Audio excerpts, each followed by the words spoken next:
T'as toujours voulu poster des vidéos sur YouTube, mais tu ne l'as jamais fait parce que tu t'es senti bloqué. Ah, je dirais que ce n'est pas un manque de motivation ou de la paresse.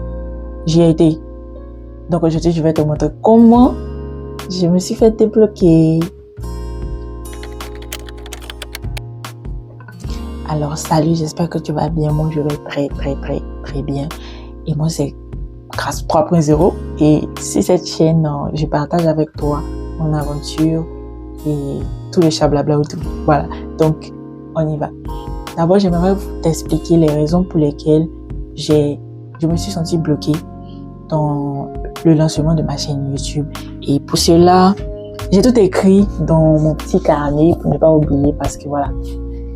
Si je te dis combien de fois j'ai essayé de répéter un script là, même le script du début, j'ai trop souffert là-dessus. Donc, d'abord, la première des choses, c'est la peur du jugement. Alors, je t'explique.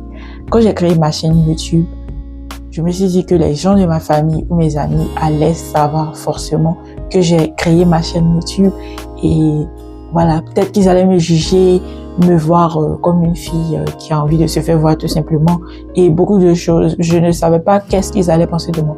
Donc, j'avais peur qu'ils allaient le prendre en bien ou qu'ils allaient le prendre en mal. Et je pensais à cette personne aussi qui ne connaissait pas ma chaîne YouTube parce que bien sûr, quand tu vas créer ta chaîne, ce n'est pas seulement les membres de ton entourage qui vont la voir, c'est d'autres personnes. Donc, j'avais quand même assez peur aussi que ces personnes-là voient ma chaîne YouTube et qu'ils commencent à la juger. La deuxième raison pour laquelle je n'ai pas posté sur ma chaîne YouTube est parce que j'avais peur que personne ne me regarde. Ou disons que personne ne regarde mon contenu. Parce que oui, avant de commencer ma chaîne YouTube, j'ai regardé beaucoup de chaînes YouTube, comment les chaînes YouTube fonctionnaient et tout. Et j'ai vu des personnes qui ont créé leur chaîne YouTube il y a 10 ans de cela, mais qui ont moins de 100 abonnés. Et moi, actuellement, j'ai combien d'abonnés? J'ai 64 abonnés. Bon. Disons que la plupart de mes abonnés sont les membres de ma famille et mes proches. Voilà. Et la troisième raison pour laquelle je n'ai pas posté mes vidéos, c'est parce que j'avais la peur de ne pas être intéressant. Parce que, qu'on soit d'accord, généralement, les gens qui postent des vidéos sur leur chaîne YouTube, ils parlent de quoi? La finance, comment se faire de l'argent. Ils font des vidéos drôles. Et moi, je suis pas drôle du tout. Ils font des vidéos tutoriels pour expliquer aux gens comment telle chose ou telle chose fonctionne. Et moi, le truc, c'est que j'ai des compétences dans beaucoup de domaines, mais j'ai pas totalement assez de temps pour créer des tutoriels. Donc, c'est un peu compliqué. Et je me disais aussi, est-ce que les gens allaient apprendre à travers ces tutoriels? Est-ce qu'ils allaient vraiment comprendre le but de ce que je fais et tout? Donc, ça aussi, c'était un truc qui a été problématique pour moi. Et la quatrième raison pour laquelle je n'avais pas commencé ma chaîne YouTube était que je réfléchissais trop. Oui, je réfléchissais trop. Je réfléchissais à qu'est-ce que j'allais partager avec les gens. Parce que bien sûr, tu peux pas parler comme ça sur YouTube. Il faut bien sûr avoir un thème, une niche. Et par rapport aux niches, j'ai fait des recherches. Et en faisant des recherches, les gens, ils disent toujours, il faut parler d'une seule chose sur ta chaîne. Ou disons, d'une niche. Et moi, le truc, c'est que moi, je suis passionnée par beaucoup de choses. La musique, l'art, la peinture, tout ce qui est là, l'informatique, plein de choses au fait. Donc, j'ai pas vraiment de niche. Donc, j'avais carrément peur de me lancer parce que oui, t'as pas de niche spécifique. Et ils disent généralement que YouTube aura du mal ou l'algorithme YouTube aura du mal à te classer et donc va empêcher les gens de voir tes vidéos et tout. Donc, ça, c'était problématique. Et il y a une autre chose qui m'a empêché de pouvoir poster sur ma chaîne YouTube, c'était la cinquième chose, c'est-à-dire trop se comparer à d'autres YouTubeurs. Parce que en vrai, quand je dis la vérité, quand tu tombes sur YouTube pour la première fois, qu'est-ce que tu vois? Tu vois les vidéos de MrBeast avec des super grands challenges, avec des récompenses de $10 000, $20 000, $1 million. Et toi, tu vois que t'as pas d'argent, t'as pas de matos. Oui, t'as pas de matos, t'as pas d'iPhone pour remplacer le matos que t'as pas. Voilà, moi j'ai pas d'iPhone. Donc, comment filmer mes vidéos? J'ai pas de bonne lumière et tout. Donc, j'avais un petit peu peur parce que les youtubeurs là, ils avaient le business, ils avaient des contenus parfaits, des contenus scriptés, ils ont un script parfait. Quand tu regardes leur vidéo, t'as envie de rester sur la vidéo du début jusqu'à la fin, alors que moi, le script, c'est pas trop mon truc. Comme j'ai dit, pour essayer de faire cette vidéo, j'ai vraiment souffert avec le script. Voilà.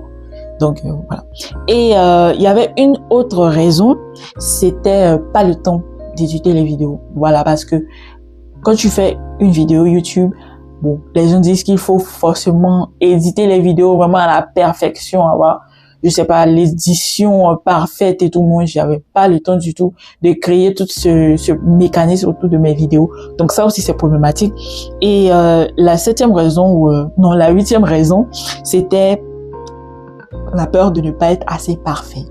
Parce que oui, quand tu vas sur les vidéos YouTube, tu vois des contenus parfaits, vraiment à l'eau de rose. Tout le monde vit une vie parfaite à Dubaï. Tout le monde a des millions de dollars. Bon, pas tout le monde, mais disons, ceux qu'on suit généralement ou ceux qui ont beaucoup d'abonnés, ils ont une vie de rêve et toi, tu es là, t'as pas d'argent, t'as pas de matos, t'as rien du tout. Donc, t'as même pas de business. Donc, ça aussi, ça me faisait super peur. Donc, je l'ai pas posté. Donc, trêve de bavardage. Maintenant, parlons des solutions qui peuvent t'aider à pouvoir te lancer et qui m'ont aussi aidé à pouvoir me lancer. La première des choses, c'est d'arrêter d'attendre d'être prêt. Oui, parce que tu seras jamais prêt. Voilà. Non, tu attends la parfaite chose-ci, la parfaite caméra, la parfaite vie. Non, tu seras jamais prêt. Voilà. Commence aujourd'hui et voilà, basta. Bon, pas basta. Accepte d'être débutant. Oui, parce que en vrai, ceux qui commencent sur YouTube, c'est pas eux tous qui sont experts. Moi, je ne suis pas experte en YouTube, voilà. Donc, accepte d'être débutant, accepte que tu ne connais pas tout, accepte que il y a des personnes qui sont plus fortes que toi, accepte de te dire que tu vas apprendre au fur et à mesure. Aussi, poster même imparfaitement. Même si ton contenu n'est pas parfait, même si tu as l'impression que ouais, ce n'est pas édité à la perfection, tu n'as pas un script parfait, tu n'as pas une vie parfaite, poste quand même. Essaie de juste rester toi-même et poster quelque chose. L'un des autres conseils que j'aimerais te donner, c'est de comprendre que la première vidéo n'est pas forcément faite pour percer. Oui, parce que si tu regardes sur ma chaîne, la première vidéo que j'ai faite, elle a fait peut-être 200 vues, quelque chose de ce genre. Et je t'assure qu'elle n'est pas parfaite du tout. Si tu veux, tu peux aller regarder. La qualité de la vidéo, vraiment, c'est du n'importe quoi. Mais moi, je te conseille d'y aller, en fait, de le faire. Parce que personne n'est parfait. Voilà. Et même ces personnes que tu penses qu'elles sont parfaites, elles ont toujours des choses à améliorer au fur et à mesure. Un autre conseil que je pourrais te donner, c'est de rester toi-même. Oui. Parce que vraiment, tout le monde sur YouTube veut ressembler à tout le monde. Parce que lui, il a fait une vidéo qui a marché. Toi, tu veux percer. Il y a beaucoup de raisons pour lesquelles tout le monde veut se lancer sur YouTube.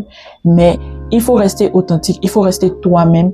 Même si tu as l'impression que les gens ne sont pas intéressés par ta personnalité, reste toi-même parce que c'est ce qui va apporter un plus à ta chaîne YouTube. Parce que si tout le monde fait le même genre de contenu, quelle est la probabilité que quelqu'un regarde ta vidéo? C'est ta personnalité, ton personal branding, comme on le dit. Donc, j'aimerais te donner un conseil concret. Alors, si tu n'as pas d'idée de comment commencer, tu es perdu et tout, fais une vidéo pour parler juste du fait que tu es bloqué, de ton ressenti par rapport à cela et voilà, pourquoi tu te bloques. Ça va beaucoup t'aider. En tout cas, c'est ce que je viens de faire comme cela. Je viens de parler de toutes ces choses qui me bloquent et j'espère que ces conseils vont beaucoup t'aider. Alors, si cette vidéo t'a plu, bon, t'es pas obligé de t'abonner, mais si tu te sens concerné aussi, tu peux t'abonner parce que sur cette chaîne, je partage avec vous beaucoup de conseils et aussi mon parcours. Voilà.